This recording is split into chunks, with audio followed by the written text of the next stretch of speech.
Ada yang mengatakan sudah istiwa itu artinya bertempat. Allah punya tempat, tempatnya di arsy. Yang punya tempat itu makhluk. Allah tidak dibatasi dengan tempat.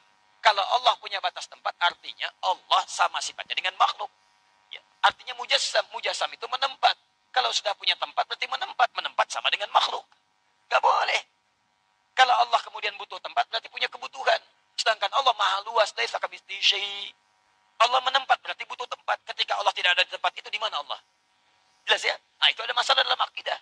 Makanya kalau antum ingin memahami ini, kalau ingin tetap memaksakan tempat, ditakwilkan. Takwilkan. Jangan dipahami demikian, tapi dipahami dengan nilai yang terkait dengannya. Apa diantaranya? Istawa, bimakna istaula. Menguasai. Mengatur. EI dapat melakukan penalaran untuk membuat kesimpulan dan keputusan. Dari sini kita dapat menyimpulkan bahwa EI tidak asal menjawab ya. Baiklah, kita ke pertanyaan yang pertama.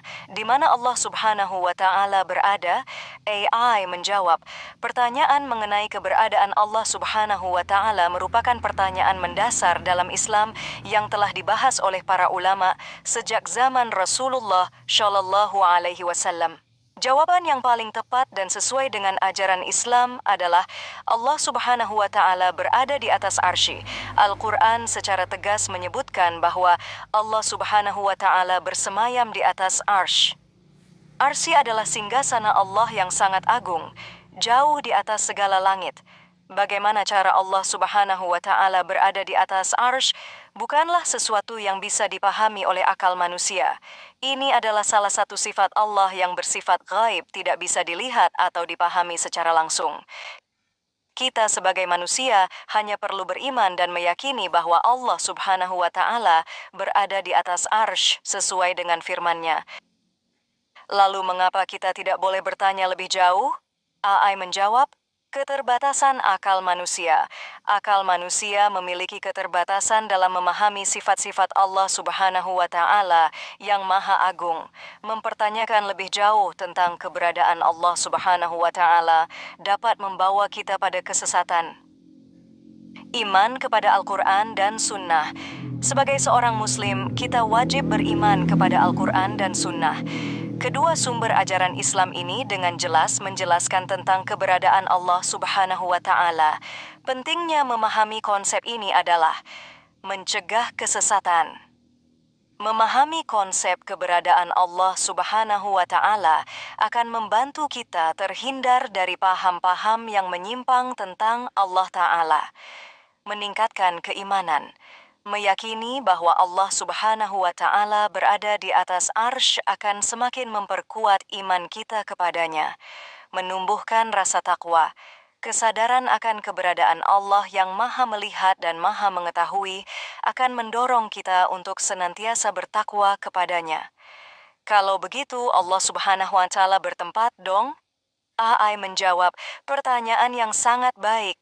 Konsep Allah Subhanahu wa Ta'ala bertempat di atas arsy memang seringkali menimbulkan pertanyaan lebih lanjut mengenai makna bertempat dalam konteks ketuhanan. Untuk menjawab pertanyaan Anda, mari kita bedah lebih dalam konsep bertempat dalam pandangan manusia. Ketika kita mengatakan sesuatu bertempat, kita biasanya membayangkan suatu ruang fisik yang dibatasi oleh dimensi. Namun, Allah Subhanahu wa Ta'ala adalah Zat yang Maha Suci, jauh di atas segala keterbatasan ruang dan waktu. Bertempat dalam konteks Allah Subhanahu wa Ta'ala.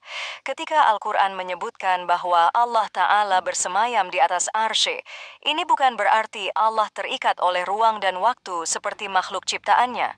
Istiwanya di atas arsy lebih kepada menunjukkan keagungan dan kekuasaannya yang mengatasi segala sesuatu. Tujuan penyebutan istiwa. Penyebutan Allah Subhanahu wa Ta'ala bersemayam di atas arsy bertujuan untuk menegaskan keesaan dan keagungan Allah, menunjukkan bahwa Allah Ta'ala adalah Zat yang Maha Tinggi dan Maha Agung, jauh di atas segala sesuatu. Membedakan Allah dengan makhluk. membedakan antara zat yang maha pencipta dengan makhluk ciptaannya yang terbatas. Menjadi dasar ibadah, meyakini bahwa Allah Subhanahu wa Ta'ala bersemayam di atas arsy mendorong kita untuk mengarahkan ibadah hanya kepadanya. Jadi dapat disimpulkan bahwa Allah Subhanahu wa Ta'ala tidak terikat oleh tempat. Konsep bertempat dalam konteks Allah Subhanahu wa Ta'ala berbeda dengan konsep bertempat dalam kehidupan sehari-hari. Bertempat di sini lebih kepada menunjukkan keagungan dan kekuasaannya. Istiwanya di atas arsy adalah cara Allah Subhanahu wa Ta'ala menunjukkan kepada kita bahwa Dia adalah zat yang maha tinggi dan maha agung. Penting untuk diingat, kita sebagai manusia tidak akan pernah mampu memahami sepenuhnya tentang Allah Ta'ala. Kita wajib beriman kepada apa yang telah Allah sampaikan dalam Al-Quran dan melalui Rasulullah Muhammad Shallallahu Alaihi Wasallam. Intinya, meskipun Allah Subhanahu wa Ta'ala bersemayam di atas arsy, kita tidak boleh membayangkannya seperti makhluk ciptaannya. Konsep ini lebih kepada menegaskan keesaan dan keagungan Allah Azza wa Jalla.